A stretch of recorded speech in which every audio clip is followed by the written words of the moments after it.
Okay, hi. I'm Detective Patricia Little, and we have on the line with us Valerie Newman. She's a director of our unit, and Carol Stanier. She's in charge of the case that we're calling you about.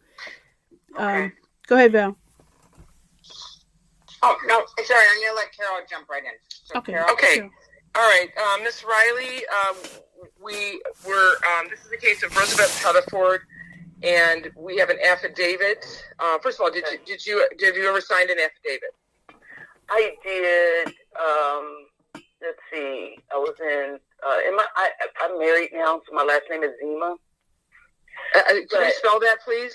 Yes, Z as in zebra, I as in ice, M as in Mary, A as in apple. Okay. And when were you married? 2017. Okay. Well, rather than go through the affidavit, why don't you tell me what you know about this? The affidavit or the... No, tell me what you know about the event that caused this man to die. The shooting. Oh, the shooting. I was walking to the cleaners from my house. I just walked there to get some exercise. Mm-hmm. And I dropped off. It was early in the morning. I'm not sure if it was 8 or 9 o'clock, but I remember it was early in the morning. And it could have been 10 o'clock, but it was early in the morning. I went and dropped off some clothes at the cleaners. And so on the way back, I was walking back. And I was crossing the street where the gas station is on East Grand Boulevard, or whatever it's called now. I was crossing the street, and I saw a van at the gas station pull up slowly. And as it started pulling up slowly, it wasn't anybody out there except a guy pumping gas. And so as I'm crossing the street, I could see the van pull up. He just pulled up. I didn't think nothing of it. The side of the van door opened, and this guy came out. He came out with those big, I don't know what the guns are called. It's a long, I told the police it was a long, big, like one of those guns that you could shoot a lot at one time. I don't know what they're called, but okay. He came out of the van with one of those. He was short. He wore all black, and he had a mask on. And I was just in shock. And so as he was coming out, he was tiptoeing to the guy at the gas station. The guy at the gas station had he was towards me. He was facing me. So he never saw it coming. So after I told the police officer everything that happened, I told him he was short. He said, but did you see his face? I said, no, he had a mask on. He said, how tall was he? And I said he was short, 5'3", 5'4". Was he short? Let me ask you, let me stop you there. Was he shorter than the victim? The victim. I don't know. When the guy was pumping gas, when the guy was pumping gas, he was pumping gas and he was looking down. Describe the mask. I told the detective that day that he had on, I called it a ski mask. And it's the kind that, and I don't know what they're called, but where you got where it covers nothing, it covers everything, and all that's open is your eyes and your mouth. Okay. And what was the color of the mask? It was black. He had on everything. I told the officer, the detective, everything was black.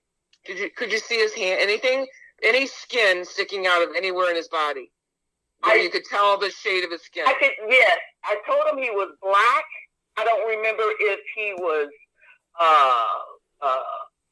I don't remember if he was light skinned, dark skinned, like dark. I just know he was black. He wasn't white. He wasn't like yellow. But you can, I'm brown, but you could tell he was black. The driver was black, but I couldn't see his face.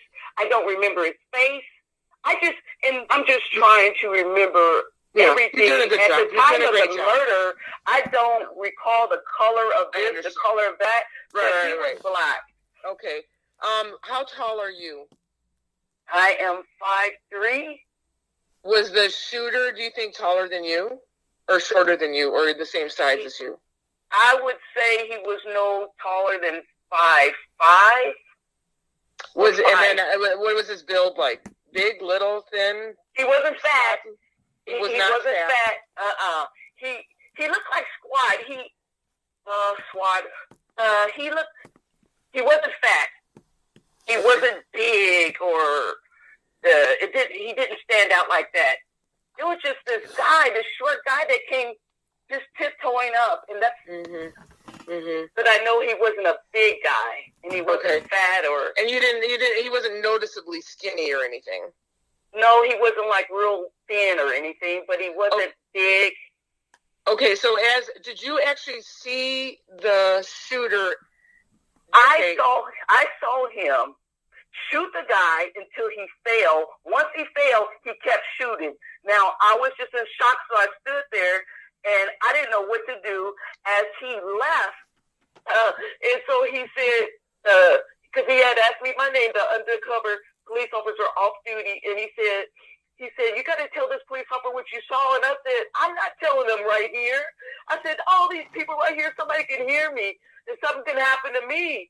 So they took me into the inside the gas station, and they took us over to the side inside the gas station while people were still coming in and out. And there was another witness that said he was in his apartment or home. It was right next to the gas station, and he said he was in the window looking out, and he saw some stuff. Now, I don't remember everything he saw, but I just remember he said he saw some of it. And so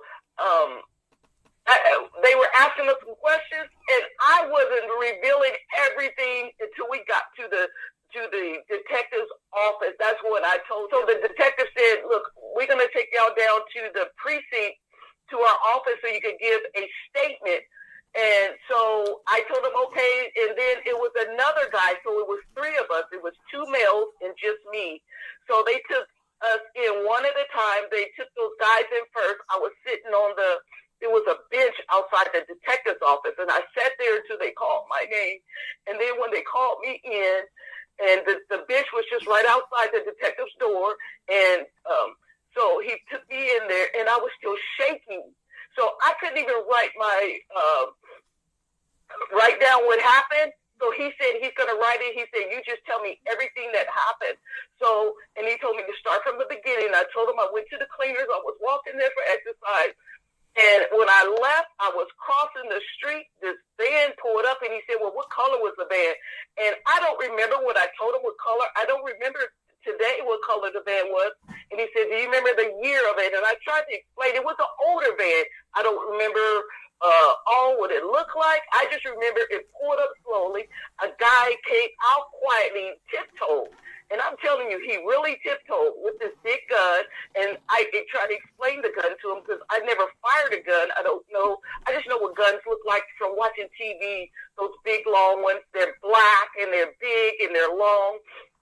And I told the detective, I said, he tiptoed to him. I said, the guy never saw it coming. And the detective that at that day, he said, well, and I was crying for the guy who died. And what happened was the detective said, well, the guy was wearing a bulletproof vest. That's what the detective told me. You said that you started to write, how they took your statement. What was there, like a form that they filled out and then the officer did questions answered, or was something that you wrote? How was the statement prepared? Like how can you remember? Can you visualize that? Yes, I can visualize it. I was trying to write, and my hand was shaking so bad that the detective that was asking me questions said he would write my statement as I spoke, and then I signed it. Okay, and then here's a question. Was there like a caption across the top? Did it look like an official Detroit police document, like a typical, I know you don't know what witness statements are. Was it just a sheet of paper, or was it lined? I don't remember. Okay. It wasn't just me and that detective. It was somebody else in there. I don't remember who he was, but He kept asking me questions.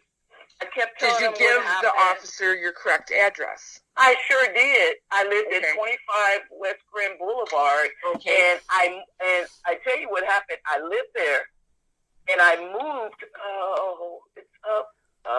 I know the city, if somebody mentioned it, but it was the suburbs of Detroit, just a little bit further up. And I got a subpoena. Where the new location I moved, I got a subpoena. I was afraid, and I left town. I was afraid. Okay, so you did get a subpoena. Do you know? I who you sure got the did. subpoena? Do you know who we got the subpoena from? It just said subpoena. This was back in 2006, so I don't know. You don't know who that. You don't know who was at the bottom. At the bottom, they say who's issuing the subpoena. You don't know who asked you to be a witness. It was. I don't know who, but it was for that murder. Okay, and so then you actually got it at your new address. I did at my new address. And then you left town. You decided not to be a witness. I did not. I was so okay. I was afraid, Understood. and I tell you why. Because I do understand. We do understand why. Okay. But I did sign an affidavit telling what happened. Okay. So let me back you up a little bit. First, thank you, ma'am, for talking to us. We know this is dramatic, and I'm the director of the Conviction Integrity Unit, and we're investigating this case.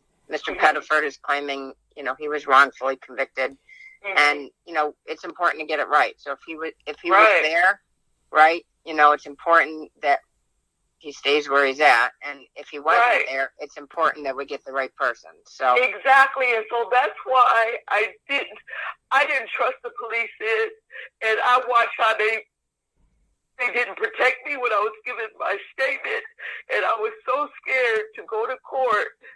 But when I got contacted and was told somebody,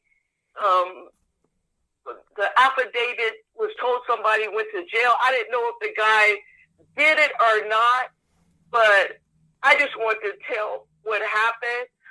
Here in Detroit, if you snitch or tell, stuff could happen to you. So I left town, but I didn't want nobody innocent going down. But if they were guilty, I didn't want to free nobody. So I kept running every time somebody contacted me.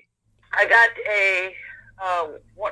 one of the family members of Mr. Roosevelt. One that's sent me a copy of the affidavit. As soon as he sent it to me, I read the whole thing. That is my signature. Most of what's in there is the truth. Some of it isn't. I sent him an email and said, a lot of this is not me. It is not what I said. Not a lot, some of it, but most of it is. And I underlined so that that's why I wanted to talk to you, because at the end it also says something about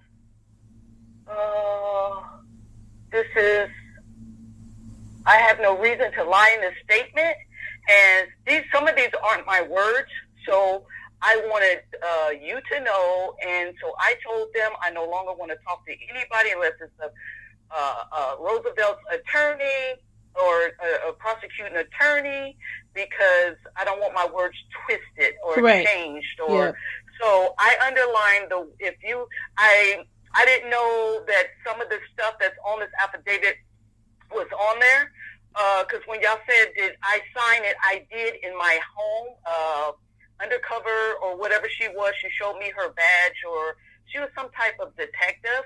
Yes. She had me sign it. But yes, some of the stuff in here, most of it is me. Some of this, for instance, my name is JOYCI Riley at the time it was, and I make this affidavit from personal knowledge of the matters addressed therein. I didn't say that, so I remember that Roosevelt's attorney called me over the phone, asked me questions. No, those are not my words. Yes.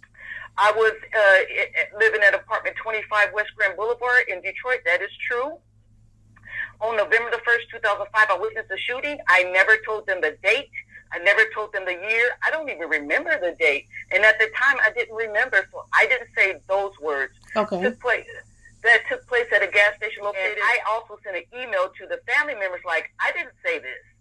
So I did say East Grand Boulevard. I remember telling them that, but